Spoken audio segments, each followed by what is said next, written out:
Okay. So hello everyone and welcome to the Geoscience and Geoenergy webinar of October 7, 2021. So Hadi could not make it today and that's why I'm here. So my name is Maartje Boon. I'm a colleague of Hadi at TU Delft and together with Sebastian Geiger from Harriet Watt, I have the pleasure to co-host today's webinar. So we are delighted to host Helen Robinson from the University of Glasgow as our distinguished speaker. So Helen has a Master of Geology degree from the University of Plymouth and a Master in Hydrogeology from the University of Strathclyde. And currently she is in her final stages of her PhD at the University of Glasgow, where her research links geological structures and fluid geochemistry to assess groundwater impacts of geothermal development in sub-Saharan Africa. So Helen was the inaugural ambassador for the UK chapter of Women in Geothermal for the 2015 and 2019 session. She remains an active member of the committee in the role of communications officer. She is currently the student representative of the Energy Group of the Geological Society London and will be taking up the position of communications officer for the group in January. In 2018, Helen founded the Geothermal Villages Network, GVN, which aims to work with communities to educate them on local geothermal resources and resource development for off-grid, community-led power projects. So thank you, Helen, for graciously accepting our invitation. And to the audience, please note that this lecture will last for about 30 minutes, followed by questions. And please type your questions in the chat box. And Sebastian will take them after the lecture. So please do not wait till the end of the lecture to post your questions. Just type them whenever you feel appropriate, as your questions may trigger other questions by other participants. So Helen, we are very much looking forward to hearing your lecture. So please start whenever you're ready. Thanks, Marta. Thanks for the invitation. Today I'm going to talk a little bit about some of the work that I've been doing as part of my PhD. I've got quite a bit to talk about, so I'm hoping I can get through it in that sort of 30 minutes. So I'll get straight on. I do feel like I need to add a little caveat for our listeners, our viewers today, that I'm completely pro geothermal and I don't want anybody to think otherwise. But my concern is we need to make sure that when we're developing these geothermal resources, we're not damaging other aspects of our environment, and that's sort of the things that I'm really interested in doing. So it's a really quick sort of guide for today. So a couple of quick discoveries that I made. We'll go to the Menengai volcano and summit caldera.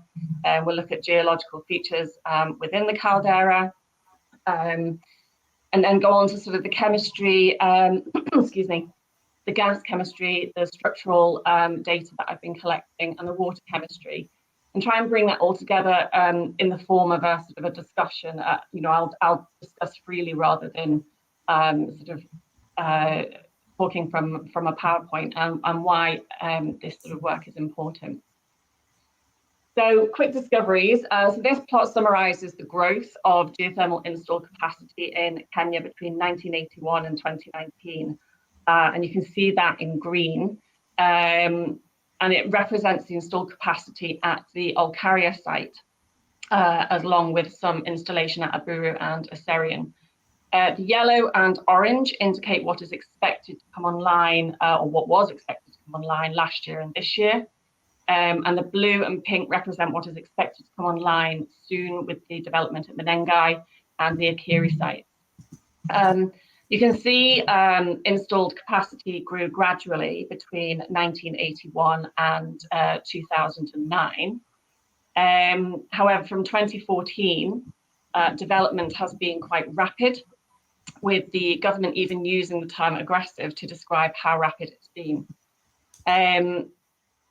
But with resource development heavily reliant on groundwater availability in the region, that's already water stressed and sensitive to changes in climate, what impact might such rapid development have on the environment, the groundwater, and is there even a risk that the development might become unsustainable? So historically, poorly managed resource development has led to changes in the natural environment and the production capabilities of a site. The Pahutu geyser in New Zealand is one example. Changes in the geyser activity were noted following the start of the development of their resources. in the 1940s. And it impacted culture and heritage of the Maori populations. And action was taken quite quickly to mitigate this, and it appears to have largely recovered. However, some of the geysers in New Zealand have only partly recovered, and it is believed that some of them may never recover from the groundwater abstraction. Iceland recently started to notice changes in their geysers, which they tackled quickly. But if there were to be losses on their geyser activity there, that would impact tourism. And the geyser field in California noticed changes in production capabilities that was linked to over abstraction. And again, this was quickly mitigated because they were able to quickly implement the wastewater injection project. So I've completed field work at Menengai and the surrounding area over 4 field campaigns, during which locals would ask if the changes in the lakes were due to the geothermal or if their aquifers had dried up because of geothermal development. And while these changes could be down to a range of factors, I couldn't honestly say to them that geothermal didn't have a role to play. And trawling through literature, it became quickly apparent that there are no baselines. Oh, sorry. So there are no baselines for the area at all. There is nothing in place where environmental monitoring before, during, and after development is common practice. And I found one poorly written paper that stated 30% of the Menengai reservoir recharge came from Lake Nakuru, which is a UNESCO World Heritage Site, a Ramsar site, and brings in a huge amount of tourism. But the paper did not offer any supporting data, reasoning, or a source for the remaining 70% of the recharge. Geothermal Development Company, who hold the licenses for exploration and exploitation at Menengai, along with many other sites, were linked to a paper published in 2019 where they admitted they had so many issues at Menengai because they had not taken the time to properly understand the geology and hydrogeology of the system. And this has led to sort of significant well failures, unexpected steam blowouts, as you can see here, and what appears to be very little awareness of the impact the groundwater could have on the environment. So we're off to Kenya, as I said, where we have the north-south trending Kenya Rift, and then the east-west trending Nyanza Rift. So you've got, I hope everybody can see my blue cursor. I changed it to make it easy. So your north-south rift there, and then your east-west Nyanza. The main field area is the Menengai volcano and its summit caldera, which is within the broader field area that extends along 170 kilometers of the rift. And you can see Menengai's proximity to the Kenya Rift, Nyanza Rift triple junction. So Menengai volcano is one of the Rift Valley giants, a trachyte shield covering 360 square kilometers that had a north-northwest trending ridge along its summit prior to the formation of the caldera. The summit caldera measures 77 square kilometers. It has a northeast-southwest long axis and formed following 2 piecemeal collapses. Within this caldera is where the geothermal resource is being developed, which is the home also to Africa's most powerful well at 35 megawatts electricity. And this is just a snippet of a really large structural map by Geothermica Italiana SRL from 1987, where you can see the structures that interact with the caldera. So to the northeast, up here, you have the Salai TVA. And then down here to the southwest, you have the Mercalia fault zone. And as you can see, that also sort of skims the western edge of Lake Nakuru. It's worth noting here, in terms of geothermal play, the site is a hybrid in that it combines characteristics of extensional and magmatic plays. And despite being a volcanic center, it is actually dominated by extensional play characteristics. So comprehensive mapping was completed of the caldera. It hadn't been completed previously, and it took 3 years to do. And I have got a full geological map, but I'm going to concentrate on specific features today. There are several features that could be faults, but because of significant argillic alteration, it's very difficult to confirm whether they are faults or not, as the alteration has masked any features like slicken lines or lithological offsets. However, what can be easily identified and mapped are the locations of all the fumaroles and post-collapse eruption centres. And what you'll see here are three well-defined alignments that can be,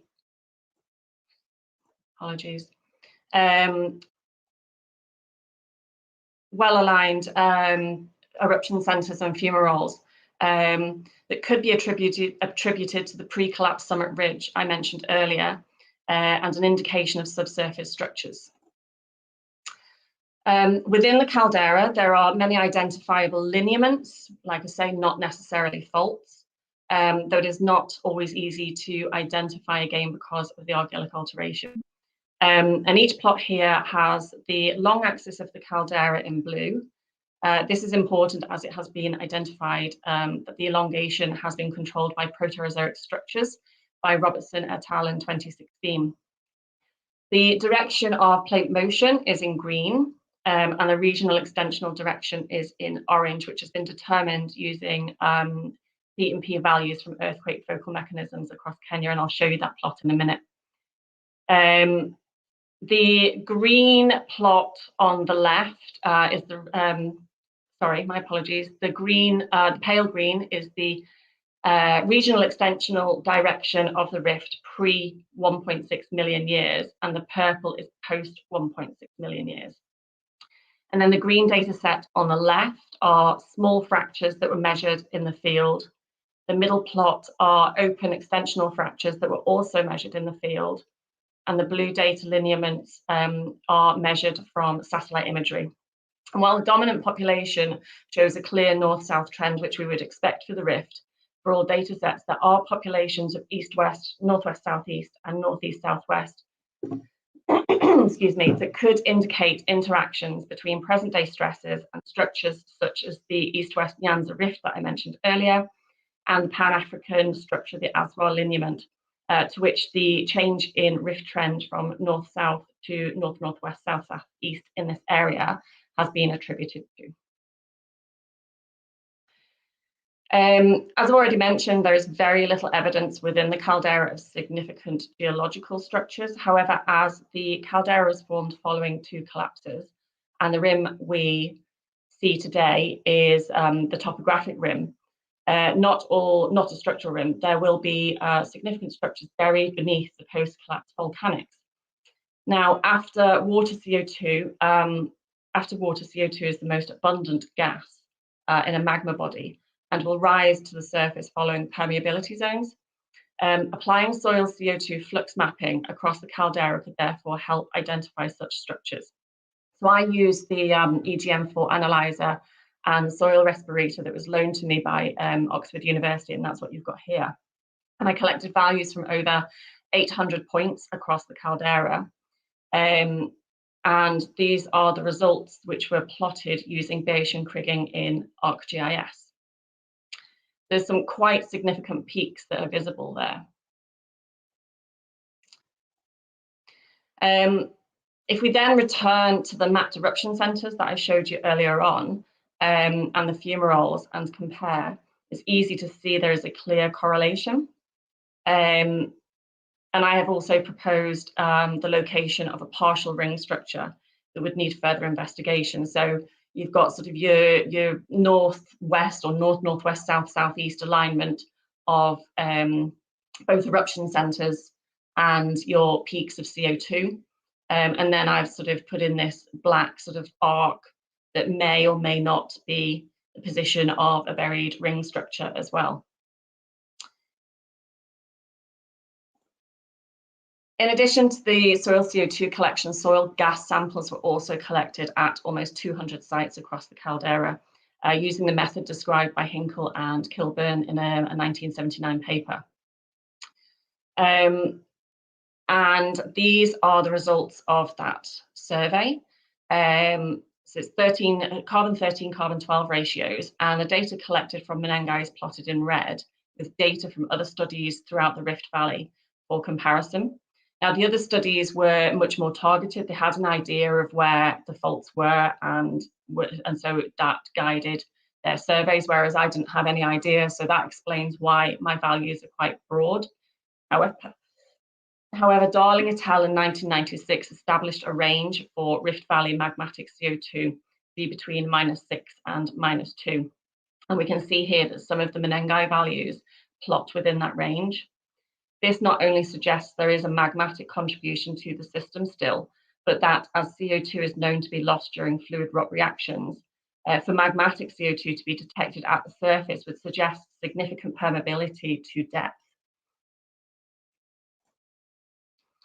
So this is just a really quick summary of the regional tectonics that have influenced Kenya, sort of from way back 580 million years of the East African orogeny right through to the present day.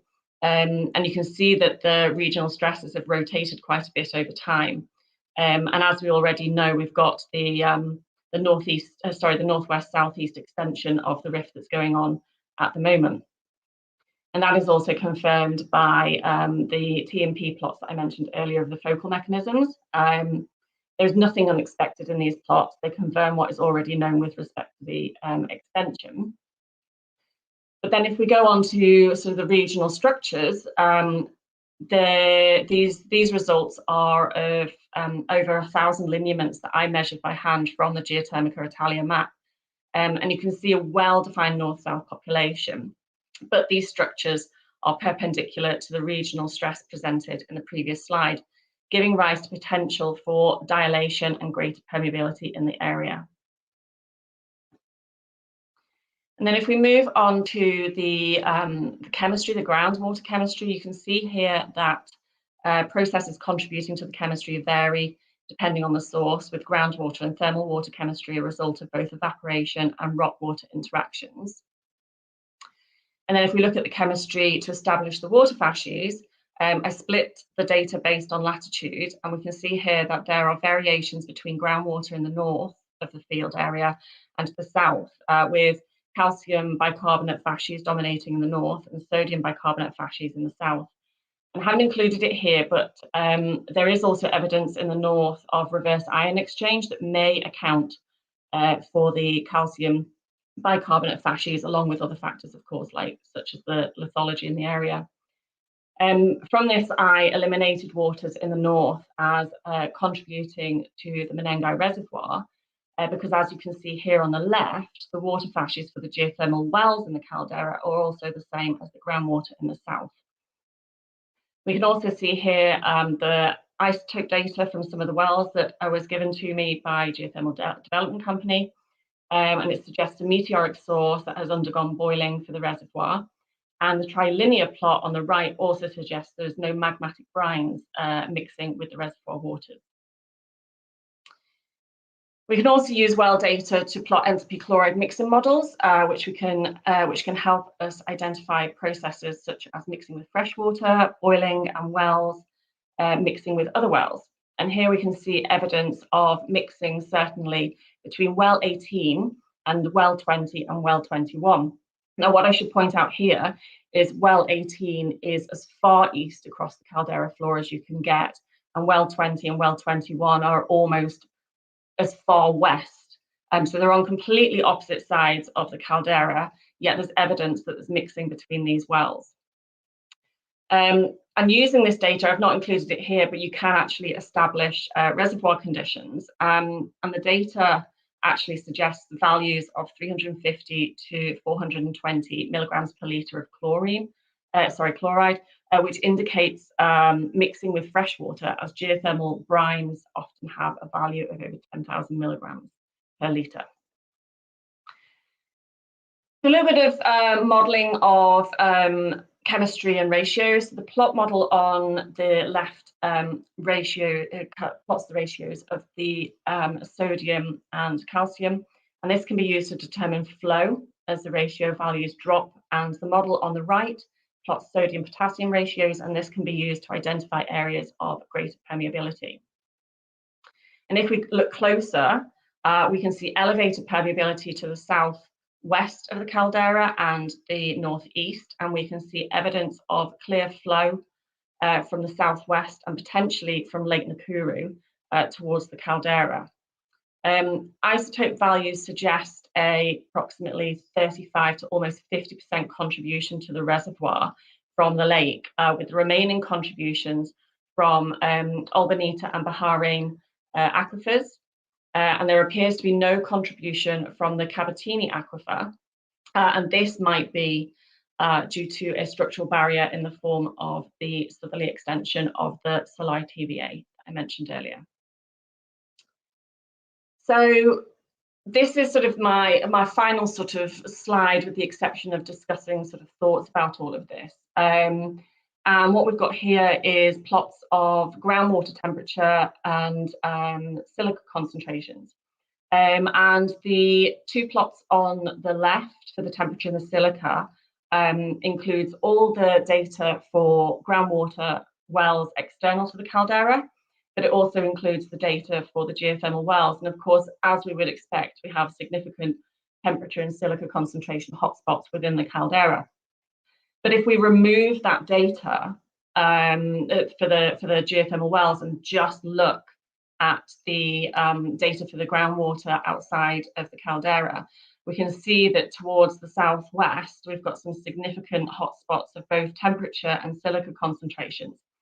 Now, while groundwater temperature and silica concentrations are not significantly hazardous to health, if this is an outflow zone for the caldera and the geothermal development, we might find that the waters in this area have concentrations, even small concentrations, of some more unpleasant ions and elements such as arsenic, cadmium, cesium.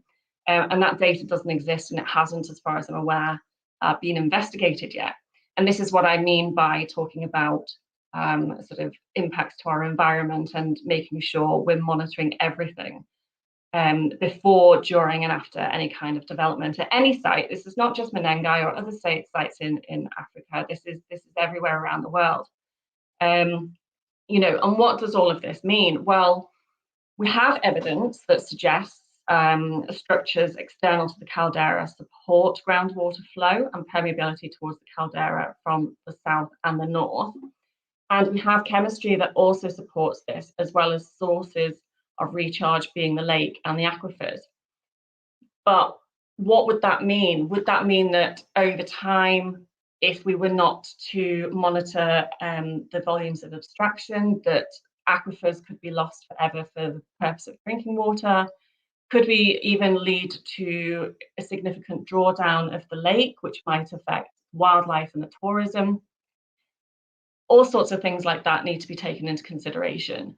And it really needs to be almost a caveat, if you like, that someone, World Bank, geothermal risk mitigation facilities, things like that, offer support, but say to people, you must set baselines. You must understand, certainly in a volcanic region, what the baseline seismicity is, what the baseline gas concentrations are, what the baseline water quality is, and that water quality to include more of the unpleasant elements as well.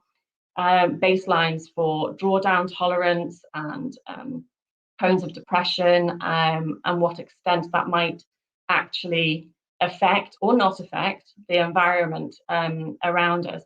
It might actually be that it doesn't impact it. It might be that abstraction within the caldera is under that of recharge, and therefore under that of the recharge from the aquifer contributions in the lakes.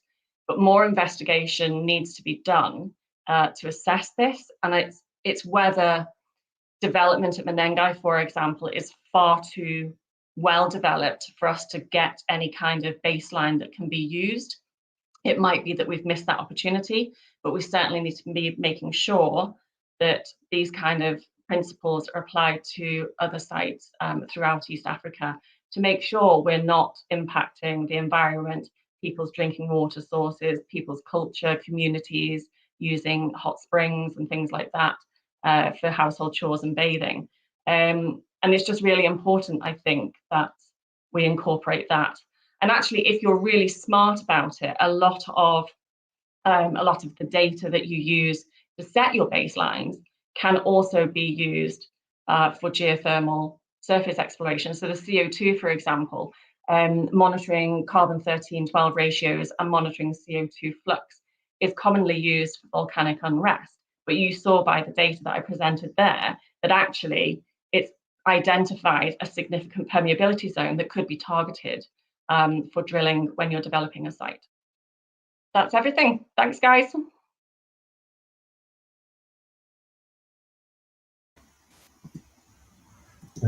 Marty there. Yes. Thank you very much, Helen, for this very nice presentation. Sebastian, are there questions? No, they're not. There's a question from, well, there's a comment from Abdul Hamid. It's not looking clearly. I don't know if that's a question or not. So to the audience, please enter your questions in the chat room as they come in.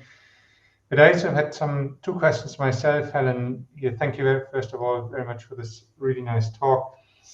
So the first comment or the first question I had is, how do you establish such a baseline and monitoring program in a region like Kenya? And to do this, you emphasize the need to have the chemical monitoring, establish a baseline.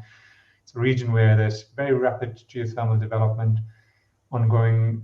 Clearly, you can't have a PhD student coming over from Scotland to Kenya. Thank you, by the way, for those nice pictures of the caldera. That raises the interest, piques interest in traveling again. So clearly, you can't do this through PhD research all the time. So how do you actually get to the stage where this can be done in country? How do you train the people, the community to do that? How do you organize a monitoring system such that it actually supports the geothermal development? How do you tackle that issue?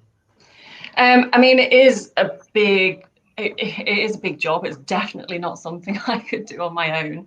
I mean, to be fair, the scientists in Kenya certainly. So the scientists that work at Geothermal Development Company, the scientists that work for KenGen, they're actually incredibly good at their jobs, very, very knowledgeable in surface exploration techniques.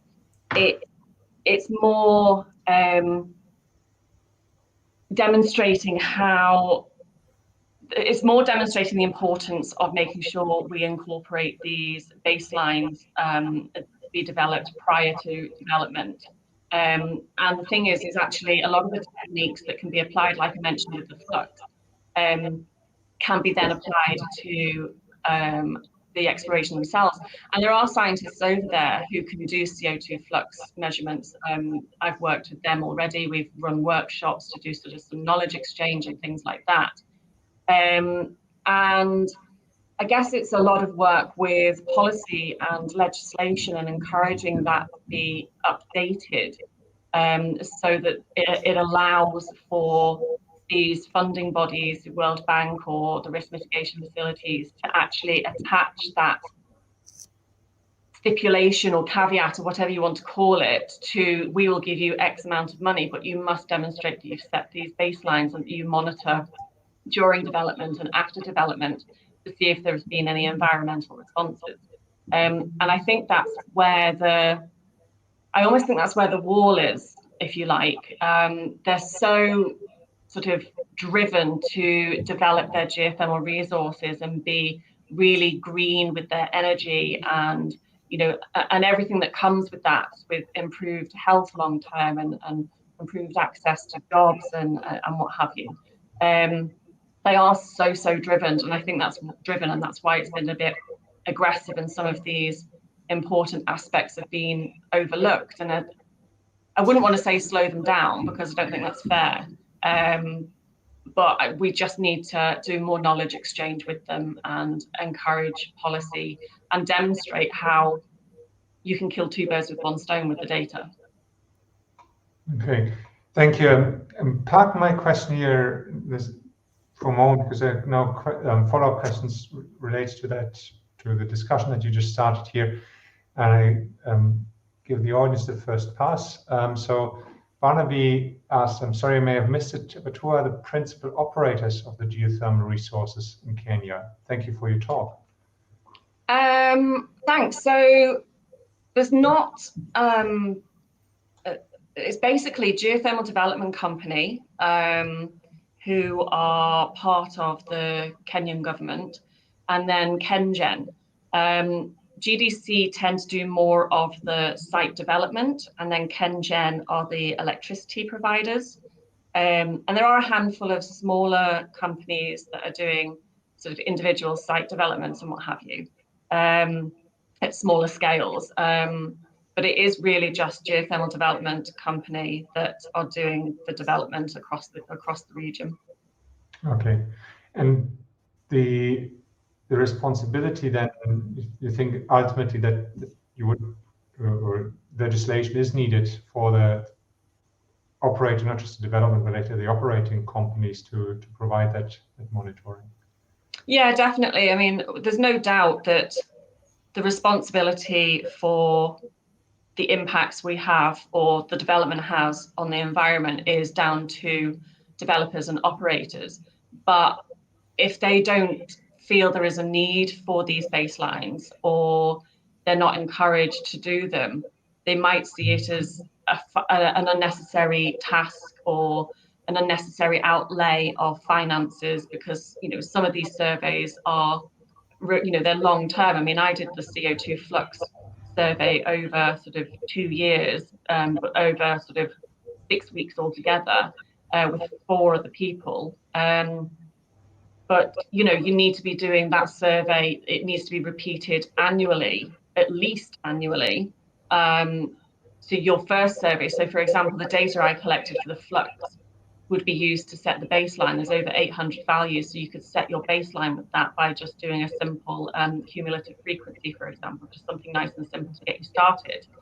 But then you would need to repeat that survey at the same sites, at the same points around the caldera every single year, to see if it's changing or not, and then investigate if it is changing. Why is it changing? Is it changing because the resource development is somehow increasing CO2 release from the rocks? Is it increasing because actually the volcano is starting to show signs of unrest because it is a dormant system, it's not an extinct system? And we saw a couple of years ago the impact of a volcanic eruption on the Puna geothermal site in Hawaii. So they need to be monitoring it for the safety for the infrastructure of the geothermal. If they were to have a caldera hosted or caldera contained eruption, which is what's happened since the formation of the caldera, it's all been pretty much contained within the caldera. There is that loss of power production, which might be a temporary loss of power production. It might be a permanent loss of power production. And therefore, how do they mitigate for that power production? Do they import power? Do they have it stored? Have they been able to store power that's been generated? Things like that. So it's a case of making sure that convincing the operators that this is actually a small investment to avoid much larger. Potentially, yeah. Certainly in volcanic, certainly in volcanic centres, there is that risk. And all the sites that have been earmarked for development in Kenya, if I recall correctly, they're all dormant volcanic centres. None of them have been declared extinct. So there is that possibility that they might erupt again in the future and significantly damage the infrastructure. And as I said, it is a small investment to potentially protect them against large financial or power losses. However, as I said, if you're clever about it, the data and methods you use to do your baselines can be applied to the exploration as well. So you're getting 2 uses out of 1 data set. That's great. Thank you. So, Wilhelmine, comments. Thank you for the talk. Do you think with close monitoring of geothermal energy production, do you think close monitoring of geothermal energy production can be continued without any problems? What kind of monitoring systems do you think need further development? I mean, I think really we've kind of, I've sort of covered that a little bit. I think every geothermal site that's developed is going to require different monitoring techniques. You're not going to be monitoring for volcanic unrest, for example, in a sedimentary basin or in shallow mine waters. So you're monitoring, what you're monitoring for would be adapted depending on the site. So that's quite a it's quite a big question. I mean, if we're thinking of volcanic centres, the monitoring needs to be improved for groundwater, and every aspect of groundwater. That's whether that's the risk of contamination through outflows, the risk of drawdown and potential losses of geysers and hot springs that are significant for tourism or for culture and heritage, to sort of potential loss of aquifers. There's not a definitive real answer to that, I think, but certainly in Kenya, there is no monitoring at the moment, and there needs to be monitoring put in place. Is there any opportunity for do some automated monitoring, or is that something you always need to have the geologist, geochemist? Yeah, some stuff could definitely be automated. So you could set up things like Raspberry Shakes. So there's the little seismometers. You could set up networks of that and use small solar panels to power it. So you may only need to go and visit it every so often, because if I recall correctly, you can actually access the data it's producing remotely. You can also set up automated gas monitoring. So the Institute of Volcanology in the Canary Islands, for monitoring volcanic unrest as opposed to geothermal, they have the CO2 flux equipment set up, and it automatically monitors I don't know if they have it every hour on Mount Taylor because it's such a significant volcanic system, but they have it set up automatic, and they just go every so often to check on it for maintenance and things like that. And even with water, maybe not so much. I think you can do some automated water chemistry. So things like nested piezometers can also be set up to do some chemistry. But certainly nested piezometers in boreholes will automatically monitor the changes in the water level. And again, you could do that remotely and just go once every month or what have you and download the data from the system. The thing with a nested piezometer, it has to be installed into a borehole that is not going to be used for anything else. It can't be disturbed unless you decide to remove the equipment. And obviously you'll be able to relate drawdown, or potentially relate drawdown monitored on the piezometer with well discharge, allowing for maybe some lag time or something like that as well. So there definitely are ways to do aspects of monitoring on a more remote basis. Thank you. And somewhat related, so you touched on a few points, a little bit on this already, and a question now from Abdulhamid says, what methods did you use for geochemistry? So what geochemical analysis did you run to get your samples? So the soil CO2 flux, that was as I mentioned, that was the EGM4 analyzer. So it's a PP system. You can find them online, and actually I think they've got an EGM5 analyzer out now. But it's a PP system, as is the collar that you put onto the ground. That gives you your results within 2 minutes, and you don't need to do any processing of that data, with the exception of it gives you your results in grams per meter square per hour, per minute, sorry. And obviously you want to convert that to maybe per day or what have you. So that data that I plotted on that the Bayesian kriging, that was values per day of CO2 flux, not per minute. And then obviously you use that data how you want. So I plotted it in ArcGIS, but there's lots of other softwares that you can use to plot that. The soil chemistry, those samples were analysed in the Canary Islands with the Institute of Volcanology, and we used quadrupole mass spectrometry, microgas spectrometry, and isotope ratio mass spec. And then the water chemistry was just ion analysis at the University of Glasgow, and ratio mass specs for the isotopes, the water isotopes as well. Thank you.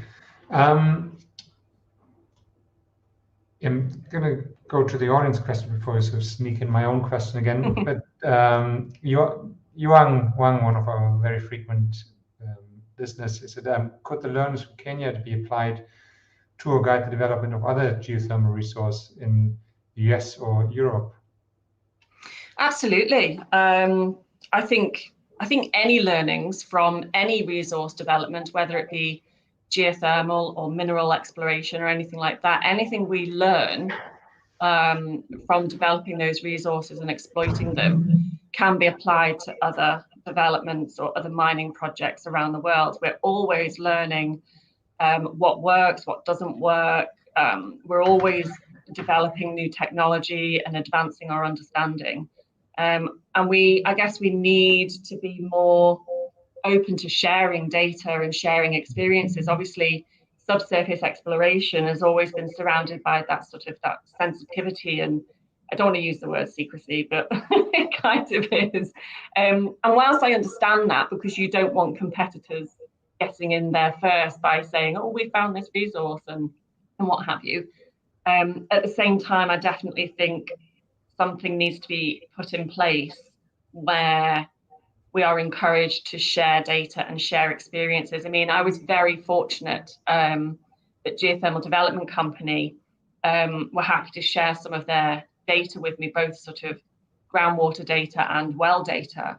But it wasn't very, it took a lot of work. It took a good couple of years of making sure I went and spoke to them, and I didn't just turn up, and I kept in touch with them, and I visited them, and I did presentations with them, and a bit of knowledge exchange, and spent time at the offices with their geologists and what have you. They weren't just going to freely give it to me. There needed to be that relationship established between myself and Geothermal Development Company. And I get that as well. But I still think we need to find a way where we are sharing experiences and data much quicker, because, you know, I'm there to try and help them. I'm not there to step on their toes or anything like that. I really, you know, I'm there to try and help them develop a resource that's perfect for the region and obviously perfect for lowering our greenhouse gas emissions globally as well. Thank you. Kishan Kumar has a similar, almost the same question as Yuan, but he specifically asked how the lesson applying learnings from Kenya to developing populous countries like India. Is there something China is investing now into geothermal, or India, what we can use from the Kenyan experience? I would definitely look at it comes down to baselines, and obviously India, so I know a lot of their geothermal resources are very, very close to the foothills of the Himalaya, so a very tectonic area. And that's sort of what a lot of the heat is linked to, is that sort of subduction heat and the sort of partial melt creation and things like that that's associated with the tectonic collisions. And so again, baselines. And I know there's an area in India, I can't remember the name of it off the top of my head, so I apologize, where there are some really nice hot springs that are, you know, perfect indication that there's some kind of geothermal resource. But the springs are the home to an endangered species of bird, the black crane. And so you would need to understand, if you were to abstract water within that region, is that abstraction linked to those hot springs in some way? So what's the hydraulic connectivity, if any at all? And make sure you're not drawing down on those hot springs, because if you draw down on those hot springs, that endangered bird either leaves the region or is lost forever. And so there's things like that as well. But yeah, again, it would definitely come down to baselines for India, but they'll be adapted to the site specifics. Thank you. And Leda is asking a question, saying, thank you for the nice talk. Could you please comment on how we can prevent geoseismicity in geothermal operations? So how can you use, is there anything in the data that you collect, the geochemical data that you collect, to serve as a warning system possibly for geochemical, for reduced seismicity or any seismicity effects? So I've not actually looked into this aspect of it, and I'm not going to comment too much on it. I apologise, because I don't know a lot about it. However, there has been a recent publication, I think 2019, 2020 maybe, that looks at silica concentration in water and seismicity, and it concentrates specifically on the Pahang site in Korea, where they had a significant induced earthquake at one of their geothermal sites. I'm sure I've got the paper somewhere, and I could certainly forward it on to Sebastian to maybe forward it on to the person asking the question, if that's something that can be done. I don't know. But yeah, I don't want to comment too much on it. I know there is a little bit of work that has been done, and some of it has been published, but I really don't know a lot about it. Okay, thank you. Yeah, and I do remember, it's not, well, I do know that Lillemor Claesson from Sweden, so she looked at in broader sense geothermal settings in Iceland, and how geochemical signatures actually changed immediately after the earthquake as faults opened up, and you tapped into different fluid reservoirs. So that would not be necessarily indication of managing or advanced warning system of any seismic effects, but certainly there's a clear link, and I think that's well understood that there's a link between the geochemistry and then the changes in the fluid flow, reservoir flow behavior, hydrogeology in response to earthquakes. Yeah, no, but if you have that paper, we can certainly, later as one of Hardy's PhD students, you can make sure that later is receiving that. Yeah, no worries. I will. Let me write it down so I don't forget. Thank you very much. Wilhelmine has one, when we still have a little bit of time, as a second question said, do you think any part of your findings can also be applied to the fields of hydrogen and CO2 storage? Oh, good question. I suppose the finding, I mean, you could, again, you could probably use CO2 flux, for example, to monitor the potential of CO2 leaking or escaping from its storage site. So I've got a funny feeling somebody's playing around with that. I want to say Egbert Joly in Germany might be doing something like that, and I think maybe Carbfix have been looking into something similar as well, maybe. Correct me if I'm wrong on the Carbfix, because I know they're based in Edinburgh. And then the hydrogen, again, I don't know a great deal about hydrogen storage, what have you, to comment on that confidently. But yeah, I guess it would be using certain techniques, whether it's stuff that I've done in Kenya or things that are being done by other people, to ascertain, what your structural network is around a site that's being used for CO2 storage, hydrogen storage, or what have you, to assess whether there is a risk of it escaping, which obviously, we don't want it escaping. It's going in the ground for a reason. So. Yeah. Yeah, much. I know there's some work that you mentioned Edinburgh University, that Stuart Gilfillan, they look at isotopes as tracers to map out flow path. More closer to here, so at Harvard University, that Eric Mackay and Sorby, so the production chemistry group,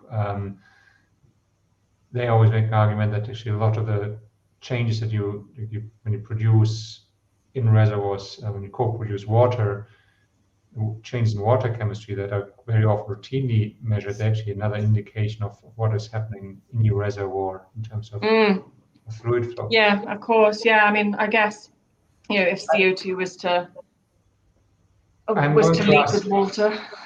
My own question, because it's in a segue into sort of our next speaker a little bit. So And a lot of the work that you have done, and it's really fascinating, reminds me, so when I did my PhD, we tried to develop code with ETH0, Thomas Driesen, actually modeling these high enthalpy boiling geothermal systems, and that technology has come quite a long way. And our next speaker, Dennis Voskov from TU Delft, is so one of the leading experts in developing geothermal simulation software packages. So what I'm really excited to see is there's a lot of new data, or geochemical data being collected. The simulation technology is really moving together. So what do you think are the opportunities here to actually bring both together and do things that the oil industry has done for many years? It actually try to history match simulation model to production data to then make forecasts, and all the things you elaborated on, that you may be concerned about groundwater abstraction, changing groundwater chemistry.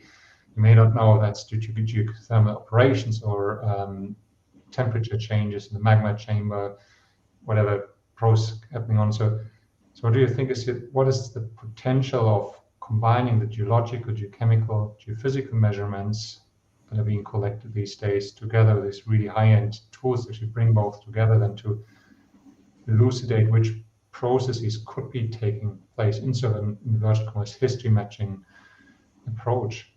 Has that been done? I don't know if, I want to say Sequent might have something in their Leapfrog software that might allow you to sort of start linking various different chemistries and geophysics data and things like that to it, not to necessarily elucidate sort of what processes are causing changes as such, but just to generally get a better picture of the overall system. But I think it's vital that we're able to do that. I think it's really important. We need to be understanding natural state processes of any system, and every aspect of it as well, as many aspects as possible. And you're not going to be able to understand any kind of system in any greater detail if you can't combine all of the data together. That's sort of my feeling. And if you can combine all of the data to give you a better picture, a better story of sort of evolution of a resource and what happens when you abstract and inject and where it's going, and even sort of down to well failures. The well failures at Menengai were quite high, unfortunately, and of course there's the financial implication to that as well. And what can we learn from bringing even drilling data as well as geophysics data and chemistry data into the mix as well? And I just think we need to get on with it. We need to be doing it because there's so much potential with geothermal, but there is so much that we could do to damage the environment or make a system unsustainable, or and nobody wants any of that. So we need to be finding ways for sure. Okay, thank you. So on that closing remark, thank you very much again, Helen, for a really nice talk, really interesting talk, and Martje, over to you for some closing comments. Yeah, thank you very much, Helen. That was really, really interesting. So I would like to take the chance now to introduce our next week's speaker. So next week we will host Professor Dennis Voskov from TU Delft, who will speak about how can reservoir simulation accelerate energy transition. So until next week, and as Hadi says, stay happy, healthy, and tuned in to our Geoscience and Geoenergy channel. So see you next time. Thank you everyone. Thank you, Helen. Thank you, Martje. Thank you. Bye-bye. Bye.